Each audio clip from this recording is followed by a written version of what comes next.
Hey soul family welcome back to my YouTube channel Priyanka 777 tarot guys. आप सभी के प्यार के लिए और प्यारे प्यारे कमेंट्स के लिए बहुत बहुत शुक्रिया, धन्यवाद, thank you so much guys. Channel पर अगर आप नए हो तो चैनल को सब्सक्राइब ज़रूर कीजिए, बेल आइकन कॉल पर लगाइए ताकि आने वाले हर वीडियो का नोटिफिकेशन आपको मिलता रहे। और गाइस आज देखो ये जो एनर्जी में शिफ्ट आ रहा है ना, बहुत ज़्यादा हेवी शिफ्ट है गाइस। आने वाले समय में आपको न्याय मिलते हुए मुझे दिखाई दे रहा है, लेकिन जो आपके लाइफ के आपके शत्रु है, जो हिडन एनिमीज़ है, जो छुपे हुए शत्रु है ना गाइज़ आपके, वो कहीं न कहीं पर बाहर निकलते हुए मुझे दिखाई दे रहे हैं। जिन लोगों पर पास्ट में आपने भरोसा किया था, आँख बंद करके विश्वास किया था, या जिन लोगों के लिए आपने बहुत कुछ किया था, चाहे वो फाइनेंशियल हेल्प थी, चाहे आपके जो भी आपका जो भी प्रोफ़ेशन है, तो प्रोफ़ेशनल वे में जाकर आपने किसी की हेल्प की थी, या किसी को आपने अपना बेस्ट फ्रेंड समझा था, ये बहुत ज़्यादा करीबी है, अच्छा दोस्त है, या फिर कोई आपका रिलेटिव हो सकता है, कोई भी रिश्ता नाता आपका उस इंसान के साथ हो सकता है। लेकिन कोई तो है गाइज़, कोई भी ऐसा इंसान, 1 या ज़्यादा लोग हो सकते हैं, 3 लोग हो सकते हैं। इनकी सच्चाई कहीं न कहीं पर या तो ऑलरेडी आपके सामने आ चुकी है, या फिर आपके पार्टनर के सामने आ चुकी है, और आने वाले समय में भी ये लोग बेनकाब होते हुए मुझे दिखाई दे रहे हैं। और ये होगा इनका कर्मा। और अब ये जो कर्मा होगा ना, ये फ़ास्ट फॉरवर्ड में होगा गाइज़। अब ये स्लो मोशन वाली एनर्जी ख़त्म हो चुकी है, बिकॉज़ इन लोगों को चांस दिया था यूनिवर्स ने कि जो भी रायता फैलाया है उसे समेटने की कोशिश करो। लेकिन जो दिमाग से पैदल लोग होते हैं ना, वो कभी समझ ही नहीं पाते हैं, उनके दिमाग का ताला वो खोलना ही नहीं चाहते हैं, और वो खुद दलदल में रहना चाहते हैं, वो खुद उसी स्ट्रगल में जीना पसंद कर रहे हैं शायद, और इसी वजह से वो चेंज को स्वीकार करने के लिए राज़ी नहीं है। उन्हें कार्मिक साइकिल एंड करने का मौका दिया गया था, लेकिन उन्होंने उसे नहीं स्वीकार किया। अब अगर वो कार्मिक साइकिल अगेन रिपीट करना चाहते हैं, और अगर आपके शत्रुओं ने या फिर किसी के पार्टनर ने, थर्ड पार्टीज़ ने जो भी साइकिल रिपीट कर रहे हैं, अब बहुत गंदे तरीके से कर्मों की मार पड़ने वाली है गाइज़। अब तक क्या चल रहा था? चीज़ें धीरे-धीरे, धीरे-धीरे हो रही थी। मतलब कहीं न कहीं पर यूनिवर्स इन लोगों के जो भी अच्छे कर्म थे ना, देखो हर एक इंसान अगर आपके लिए वो विलेन है आपकी स्टोरी में, तो ज़रूरी नहीं है कि वो किसी और की स्टोरी में भी विलेन होगा, किसी और की स्टोरी में वो कोई अच्छा किरदार भी हो सकता है।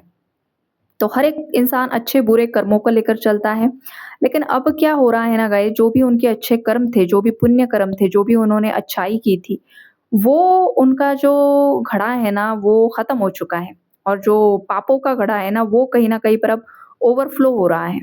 क्योंकि ये डिवाइन के प्लान को समझते नहीं है, ये भ्रम में जीने वाले लोग हैं, ये 3D इल्यूज़न में रहने वाले लोग हैं, ये भटकने वाले लोग हैं, ये हमेशा ओवरथिंकिंग करने वाले लोग हैं, और इनका विश्वास है, तांत्रिकों पर बहुत ज़्यादा विश्वास है, जो गलत तरीके के काम करते हैं। और बहुत ज़्यादा एस्ट्रोलॉजर्स के पास जाना, कंसल्ट करना, और ये सारी चीज़ें करना, ये देखो शॉर्टकट्स अपनाने वाले लोग हैं। तो ये शॉर्टकट्स में ही अब जाने वाले हैं, और ये शॉर्टकट अब बहुत ज़्यादा इंस्टेंट वे में इन्हें रिज़ल्ट भी देने वाले हैं, गलत तरीके से। तो गाइज़ जिन भी लोगों ने आपके साथ छल-कपट किया है, आपकी मासूमियत का गलत फ़ायदा उठाने की कोशिश की, आपका दिल तोड़ा गया, आपको परेशान किया गया, या फिर जो कुछ भी आपके साथ हुआ है, आपके परिवार के साथ हुआ है, आपके कनेक्शन में जिन लोगों ने दरार डालने की कोशिश की, आपके पार्टनर और आपके बीच में लड़ाई-झगड़ा करवाने के लिए कोई ब्लैक मैजिक का इस्तेमाल किया गया, या फिर किसी ने चुगली कर दी, या व्हॉटएवर जो कुछ भी यहाँ पर हुआ है, वो सारी चीज़ें, वो सारे किरदार यहाँ पर बेनकाब होते हुए मुझे दिखाई दे रहे हैं। और कहीं न कहीं पर माँ काली इन लोगों पर बहुत ज़्यादा क्रोधित मुझे दिखाई दे रही है। माँ प्रकृति बहुत ज़्यादा क्रोधित दिखाई दे रही है। जहाँ पर भी इनजस्टिस होता है, जहाँ पर भी गलत होता है, माँ शक्ति को वहाँ पर अपनी तलवार उठानी ही पड़ती है। जब-जब असुरों का मतलब बेहद ज़्यादा वो हाहाकार करना शुरू कर देते हैं ना, तब ये सारी चीज़ें सरफ़ेस लेवल पर आकर ख़त्म करना ज़रूरी होता है। बिकॉज़ यहाँ पर बैलेंस लेकर आना बहुत ज़्यादा ज़रूरी है। और जहाँ पर इम्बैलेंस है, जहाँ पर नकारात्मक शक्तियाँ बहुत ज़्यादा बढ़ रही है, तो अब दिव्य ऊर्जाओं को भी अपना चार्ज अपने हाथ में लेना होगा, जो कि वो ले रही है। तो अब इन लोगों की तो शामत आने वाली है। अब ये किसी भी टेम्पल में जाएँ, चर्च में जाएँ, दरगाह में जाएँ, कहीं पर भी जाएँ, जो भी रिलिजन है इनका, जहाँ पर भी माथा टेके, जितने भी प्रेयर्स करे, कुछ भी नहीं होने वाला है। माथा टेकना, भगवान ये नहीं बोलते मेरे सामने आकर आप माथा टेको। आप मुझे इतना-इतना प्रसाद चढ़ाओ, आप ये करो, आप वो। भगवान को चाहिए निर्मल मन, आपकी पवित्रता और आपकी भक्ति। आपके भक्ति के भूखे हैं वो, ये बात दिमाग में नहीं है इन लोगों के। और आप लोगों को भी मैं सतर्क करना चाहती हूँ। हर बार कर्म कांड में मत जाओ भगवान को खुश करने के लिए। भगवान आपके अच्छे चरित्र से खुश होते हैं, आपके अच्छे विचारों से खुश होते हैं। आप किसी गरीब की हेल्प करोगे तो भगवान खुश हो जाएँगे। क्योंकि जो कुछ भी दिया है भगवान ने ही हमें दिया है, जो हम सबको पता है यहाँ पर। तो ये चीज़ यहाँ पर दिखाई दे रही है। लेकिन ये जो आपके शत्रु है ना गाइज़, ये जो थर्ड पार्टीज़ है, ये लोग ये नहीं समझ पाते हैं, उनका कुछ अलग ही लगा होता है। ये सब 3D की आत्माएँ हैं, जिन्हें 3D में ही जीना पसंद है और ये इनका कर्म कांड, इनका ये जो भी इन्होंने किया है ना, किसी ने मन्नत भी माँगी है, कुछ भी नहीं होगा बिकॉज़ जो कर्म किए हैं, जो इनका दिल में जितनी गंदगी है और इन्होंने जो ब्लैक मैजिक्स ख़ास करके किए हुए हैं, इन्हें एक बार आप भी माफ़ कर दो, लेकिन माँ प्रकृति माफ़ नहीं करेगी। इनके कर्मों का हिसाब-किताब यहाँ पर चल रहा है। इनके पितृ भी इन पर क्रोधित है गाइज़। पितृ नाराज़ है, पितरों का प्रोटेक्शन इनके ऊपर नहीं है। किसी भी इंसान को अपनी लाइफ़ में सक्सेसफुल होने के लिए, रिश्ते-नाते अच्छे तरीके से चलाने के लिए, बच्चों की शादियाँ जल्दी होने के लिए, बच्चों का करियर अच्छा चलने के लिए, घर में पितृदोष नहीं होना चाहिए गाइज़। जहाँ पर पितृदोष है, शायद आपके लिए भी ये मैसेज किसी के लिए हो सकता है। घर में अगर ये टाइप के प्रॉब्लम्स है, तो कहीं न कहीं पर पितरों के प्रॉब्लम्स है।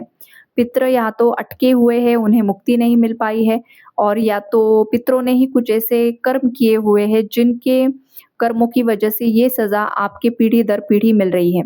और जो घर के ज़िंदा लोग हैं आपके पार्टनर के, उनके माता-पिता, भाई-बहन जो भी ये ब्लैक मैजिक में इन्वॉल्व्ड है, तो कहीं न कहीं पर वो पितरों को और ज़्यादा तकलीफ़ में डाल रहे हैं। तो ये कहीं न कहीं पर गलतियाँ ये लोग कर रहे हैं और आपके पार्टनर देखो उनकी माताजी से बात नहीं कर रहे हैं बहुत समय से।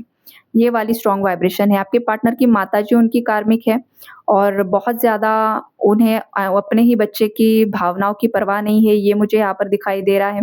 आपके पार्टनर बाहर से कितना भी प्रिटेंड करे, लेकिन गाइज़ ये सच्चाई नहीं है कहीं न कहीं पर। ये स्ट्रॉन्ग वाइब्रेशन है या किसी की सौतेली माँ भी हो सकती है गाइज़, या किसी की सगी माँ भी यहाँ पर मुझे दिखाई दे रही है, जो बात नहीं कर रही है। बातचीत पूरी तरीके से बंद है, ना आपके पार्टनर उन्हें कुछ मतलब चीज़ें बता रहे हैं, ना वो कुछ बता रही है और ये इस वजह से हो रहा है, यहाँ पर पैसा, प्रॉपर्टी का मैटर ज़रूर से ज़रूर है और बहुत ज़्यादा स्ट्रॉन्ग यहाँ पर मुझे दिखाई दे रहा है। ये जो भी फीमेल है, ये नहीं चाहती है कि जो कुछ भी हो, वो जस्टिस के साथ हो। इसका कुछ अपना अलग ही लगा रहता है और इस फीमेल ने हर बार अपनी ही मनमानी की है, अपने ही तरीके से चीज़ों को चलाने की कोशिश की है और जिसका हर्जाना उसके पूरे परिवार को भुगतना पड़ा है, आपके परिवार को और शायद आपके परिवार को, मतलब आपके, अगर मैंने बोला है गाइज़, तो कहीं न कहीं पर आपके या तो आपकी माताजी आपकी कार्मिक हो सकती है या फिर कोई मदर फिगर आपकी लाइफ में अदर हो सकती है, किसी की मौसी, किसी की चाची, किसी की मामी या किसी की भाभी हो सकती है, किसी की लाइक बुआ हो सकती है, जिसके बच्चे हैं, जो कार्मिक फीमेल है आपकी लाइफ में और आपने ब्लाइंडली उन पर ट्रस्ट किया था पास्ट में और अब जाकर उसी फीमेल की वजह से पूरा रायता फैल गया है और कहीं न कहीं पर ये चीज़ या तो आपको रियलाइज़ हो चुकी है या तो आपके पार्टनर को रियलाइज़ हो चुकी है और इसी वजह से यहाँ पर बातचीत बंद है। कहीं न कहीं पर ये यहाँ पर झगड़े जो कुछ भी चल रहे हैं, जो कुछ भी सिचुएशंस है, यूनिवर्स आपके पार्टनर को या फिर आपको यही गाइड करने की कोशिश कर रहे हैं कि ये जो साइकिल्स तुम रिपीट कर रहे हो ना, अब वक़्त आ चुका है उसे रिलीज़ करो, एंड करो। जो ये अनहेल्दी इमोशनल अटैचमेंट के जाल में तुम फँसे हुए हो, लोग, समाज, सोसाइटी क्या सोचेंगे, मेरे बारे में क्या बोलेंगे, क्या होगा, क्या नहीं होगा, तो आप 3D में फँसे हुए हो, फिर आप 3D की आत्मा हो या फिर आपका पार्टनर 3D की आत्मा है। जो लोग ऊपर उठ जाते हैं, तो वो लोग समाज सोसाइटी के बारे में नहीं सोचते, कौन क्या सोचेगा। अगर आप सही हो तो, आप खुद गलत कर रहे हो और आपको परवाह नहीं है लोगों की, फिर आप गलत कर्म कर रहे हो। लेकिन अगर आप सच कुछ कर रहे हो, सच्चाई के साथ खड़ा रहना चाहते हो, अपने पार्टनर को जस्टिस देना चाहते हो, खुद के लिए आवाज़ उठा रहे हो, खुद के हक के लिए आवाज़ उठा रहे हो और अगर आपको कोई दबाने की कोशिश कर रहा है तो फिर उसे कट ऑफ कर दो, फिर वो कोई भी इंसान है। प्यार से मान रहे हैं, मान जाएँ, नहीं मान रहे तो फिर आपको खुद के लिए डिसीज़न लेना होगा। जितने भी बड़े-बड़े लोग होकर गए हैं ना गाइज़ यहाँ पर, उन्होंने कुछ ना कुछ त्याग ज़रूर से ज़रूर किया है। बुद्धा जो है उनके यंग एज में भविष्यवाणी हुई थी कि ये बच्चा सन्यासी होगा। उनके पिताजी ने बहुत उन्हें रोकने की कोशिश की। वो हर चीज़ की कि वो घर छोड़कर ना जाएँ। लेकिन उनकी डेस्टिनी में था। एक समय ऐसा आया कि वो अपनी पत्नी को और छोटे से बच्चे को छोड़कर चले गए सत्य की खोज में। तब तो दुनिया ने उन्हें भी ताना दिया होगा कि भई अपनी पत्नी को, बच्चे को, पूरा राज-पाट सब छोड़कर ये इंसान चला गया। उस टाइम भी लोग तो उन्हें गलत ही बोले होंगे ना, लेकिन वो अगर वो त्याग नहीं करते, वो अगर उन्हीं इमोशनल अटैचमेंट्स में फँस जाते कि मेरी पत्नी, मेरा बच्चा, मेरी माँ, मेरे पिताजी, हालाँकि उनकी माँ की डेथ हो गई थी, उनके बर्थ के बाद कुछ ही समय में, लेकिन हाँ, उनके पिताजी और बाकी जो भी, तो शायद आज इस दुनिया को बुद्ध नहीं मिलते। बुद्धा जो है पूरे देश और विदेश में भारत को बुद्धा की भूमि के नाम से जाना जाता है। तो अगर उन्होंने त्याग नहीं किया होता तो शायद आज हमें उनकी टीचिंग्स नहीं मिलती थी। वो हाइली अवेकन्ड एनलाइटेंड सोल है। तो ये चीज़ें होती है। अगर आपका लाइफ पर्पस बड़ा है, तो आपके टेस्ट भी उतने बड़े होंगे। आपको इमोशनल अटैचमेंट से बाहर निकलना होगा। ये सीख, सबक किसी के लिए यहाँ पर है। करंटली जो भी बहुत ज़्यादा ट्रबल में फँसा हुआ है, या तो ये आपके लिए था या तो आपके पार्टनर के लिए था। तो ये जो कुछ भी चल रहा है ना गाइज़, यहाँ पर आपको एक क्लियर बात बताऊँ, यहाँ पर किसी के साथ भी इनजस्टिस नहीं हो रहा है।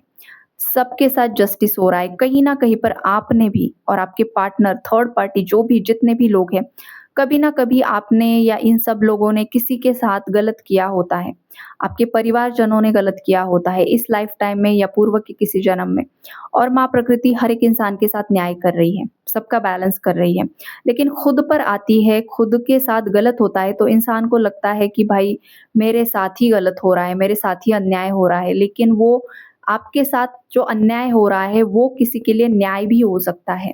तो ये भी एक एंगल होता है सोचने का। तो हर बार ब्लेम मत करो और जो लोग अनअवेकन्ड होते हैं, जागृत आत्माएँ नहीं होती है गाइज़, तो वो इन सब चीज़ों को समझ में नहीं पाते हैं और वो कहीं न कहीं पर अपने ही लॉजिक को लगाकर चीज़ों को सोचते हैं और समझते हैं और कहीं न कहीं पर अपने ही लॉजिक में फँस कर रह जाते हैं और जो भी उनका फिर अहंकार होता है, वो ट्रिगर हो जाता है और अपने अहंकार की वजह से सभी चीज़ों को ख़त्म कर लेते हैं।